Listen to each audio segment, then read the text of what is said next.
Friends, நம்ம exercise 5.4 fifth question பார்க்கலாம். So log of cos e power x இருக்கு. Okay. So இது எப்படி அப்ளை பண்றோம்னா you are using chain rule நம்ம அப்ளை பண்ணலாம். So அதுக்கு முன்னாடி let y equal to log of cos e power x இருக்கு. Okay. So by using chain rule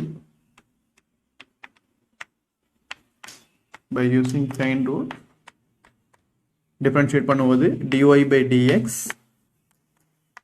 equal to d by dx of log of cos e power x. Okay, so differentiation of log x oda formula உங்களுக்கு என்னது 1 by x. So differentiation of log 1 by x, so 1 by cos e power x ன்னு வந்துரும். Okay, so again d by dx of cos e power x வந்துரும்.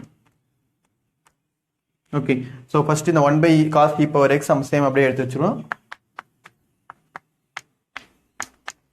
So differentiation of cos என்னது உங்களுக்கு minus sin e power x.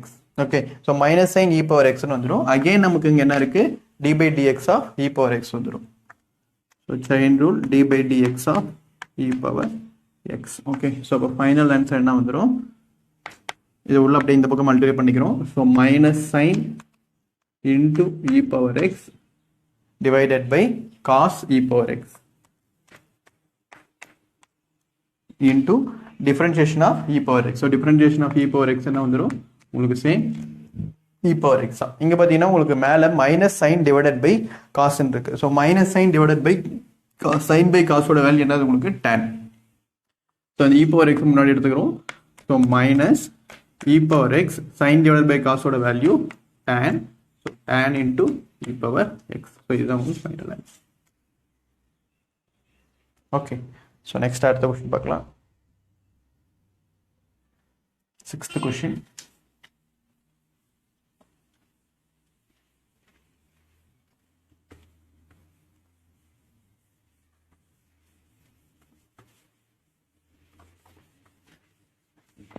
Okay, 6th question என்னன்னா உங்களுக்கு e power x plus e power x cube plus up to போட்டு e power x power 5 கொடுத்துருக்காங்க. So ரொம்ப ஈஸியான question தான் இது.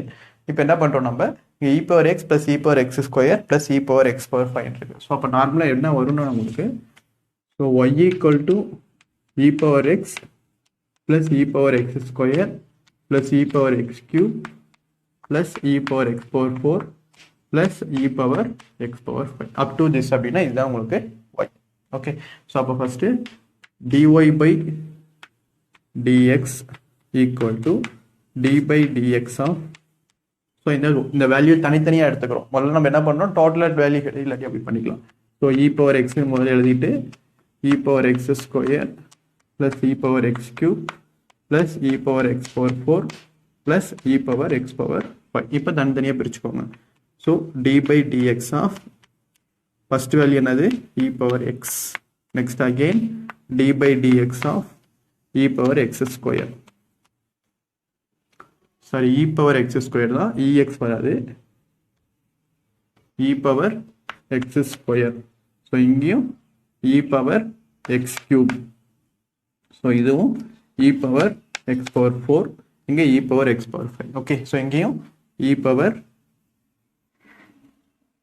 x square. Okay, so next again d by dx of e power x cube, so plus d by dx of e power x power 4 plus d by dx of e power x power 5. இது மாதிரி தனித்தனியாக பிரிச்சுக்கிறோம். Okay, so first thing என்ன தெரியும், நமக்கு differentiation of e power xன்றது நார்மலாக e power xன்னு அப்படியே எடுத்து எழுதிடுறோம். Okay, so ஒரே ஒரு ஃபார்முலா தான் நம்ம எல்லாத்தையும் அப்ளை பண்ண போகிறோம். So d by dx of e power ax equal to e power ax into d by dx of ax.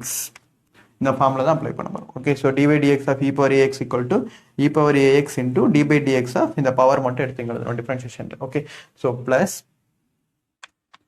e power ax, e power axனா இங்கே என்னது உங்களுக்கு e power x square. So e power x square into d by dx of இங்கே உங்களுக்கு ஏஎக்ஸ்ன்றது x square. So plus next e power x cube into d by dx of x cube. So plus same e power x power 4 into d by dx of x power 4. So plus e power x power 5 into d by dx of x power. Okay, so just இப்போ ஒன்று நம்ம சிம்பிளை பண்ணிட்டு வரோம், அவ்வளோதான்.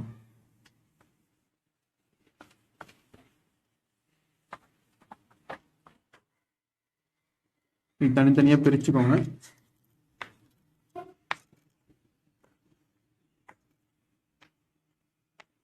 Okay, இப்போ கவனிங்க.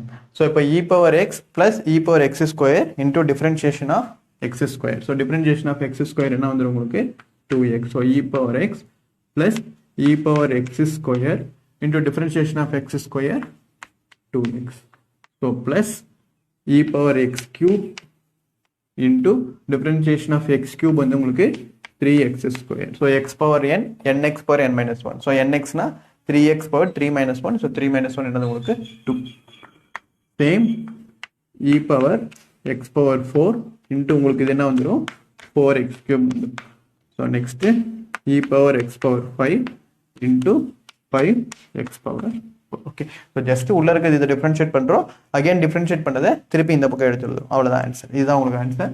So இது எப்படி எழுதலாம்னா e power x plus 2x into e power x square plus 3x square into e power x cube plus 4x cube into e power x power 4 plus 5x power 4 into e power x power 5. இதுதான் உங்களுக்கு என்னது dy by dx. Okay, so next question பார்க்கலாம்.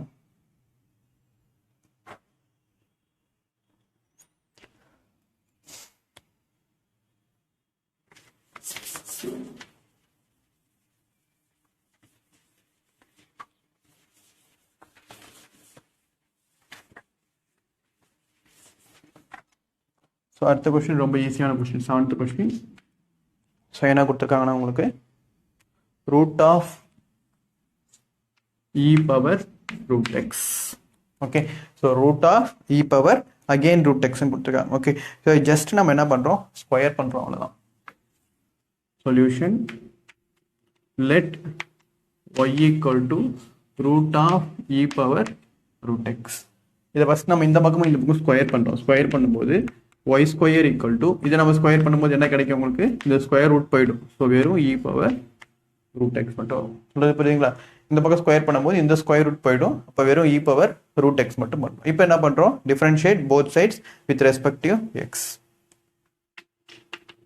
Differentiate both sides with respective x. So அப்போ என்ன வந்துடும் 2y into dy by dx equal to d by dx of e power root x. அப்படின்னு ஏற்கனவே நமக்கு அந்த ஃபார்முலா தெரியும். d by dx of e power ax equal to e power ax into d by dx of ax. Okay, e power ax அப்படியே எடுத்து எழுதிடணும், into d by dx of அந்த power இருக்கிற ax மட்டும் அப்படி எழுதணும். ஓகே, ஸோ அதே concept தான் இப்போ இங்கேயும் 2y into dy by dx அப்படியே இருக்கட்டும். இப்போ இந்த பக்கம் மட்டும் எடுத்துவாங்க, d by dx of e power ax. So e power root x into d by dx of உங்களுக்கு இங்கே ax இருக்கு, இந்த இடத்துல root x இருக்கு. ஸோ root x எப்படி எழுதுனா x power 1/2. Okay, so differentiation of x power 1/2 நிறைய வாட்டி பார்த்துருக்கோம். Okay, so differentiation of x power n-ஓட ஃபார்முலா என்னது உங்களுக்கு nx power n minus 1. அதே கான்செப்ட் தான் இங்கேயும். ஸோ என்ன வந்துடும் 1/2 x power 1/2 minus 1 வந்துடும். Okay, so 1/2 x 1/2 minus 1 LCM 2. So 1 minus 2/2.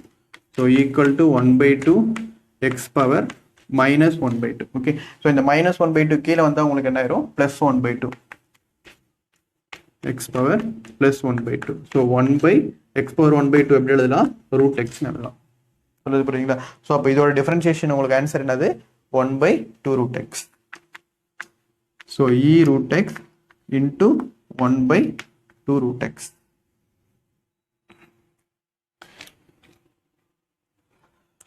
Okay, so இது வந்து உங்களுக்கு என்னது? 2y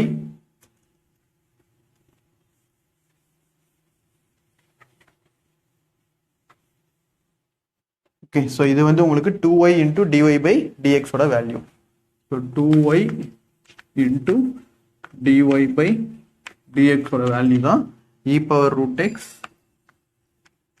into 1/2 root x. Okay, so அப்போ dy/dx நம்ம கண்டுபிடிக்கும் போது என்ன வந்துடும்? E power root x divided by equal to e power x divided by 2 root x into இந்த 2y கீழே வரும்போது 2y வந்துடும். சரியா? இந்த 2y மல்டிப்ளிகேஷன் இருக்கு, இந்த பக்கம் வரும்போது உங்களுக்கு என்ன ஆயிரும்? டிவிஷன் வந்துடும். So dy/dx equal to e power root x divided by 2 into 2 என்னது உங்களுக்கு? 4 வந்துடும். ஸோ 2 இன்ட்டு 2 4னா 4y ரூட் எக்ஸ்னு வந்துடும். இப்போ இந்த இடத்துல இந்த ஒய்ன்றது நமக்கு ஏற்கனவே என்னன்னு தெரியும். So 2 root x into 2 into 2 4, அப்படி இல்லாட்டி நம்ம போட்டுட்டு எழுதிக்கலாம். ஸோ 2 இன்ட்டு ஒய்ன்றது ஏற்கனவே ஸ்டார்டிங்கில் நமக்கு என்ன தெரியும்? Root of e power root of x தான் ஒய்ன்றது. So root of e power root x. So இதுதான் உங்களுக்கு என்னது? ஒய். ஓகே, ஸோ அப்போ 2 இன்ட்டு 2 என்னது? E power root x divided by 2 into 2 4. So 4 root x into root of e power. So இதுதான் உங்களுக்கு என்னது? dy/dx equal to e power root x divided by 4 root of x into e power root x. So இதுவும் உங்களுக்கு ரூட்ல இருக்கு, இதுவும் ரூட்ல இருக்கு. வேணா நீங்க என்ன பண்ணிக்கலாம்? ஸோ ஜஸ்ட் இதை மட்டும் உள்ள மல்டிப்ளை பண்ணிக்கோங்க. So 4 into X into e power root X அப்படின்னு எழுதிக்கலாம். ஓகே, ஸோ ஏன்னா இதுவும் ரூட்ல இருக்கு, இதுவும் ரூட்ல இருக்கு, ரெண்டு மல்டிப்ளை பண்ணிட்டு அப்படியே ரூட் எக்ஸ் எழுதிக்கலாம். Okay, thank you.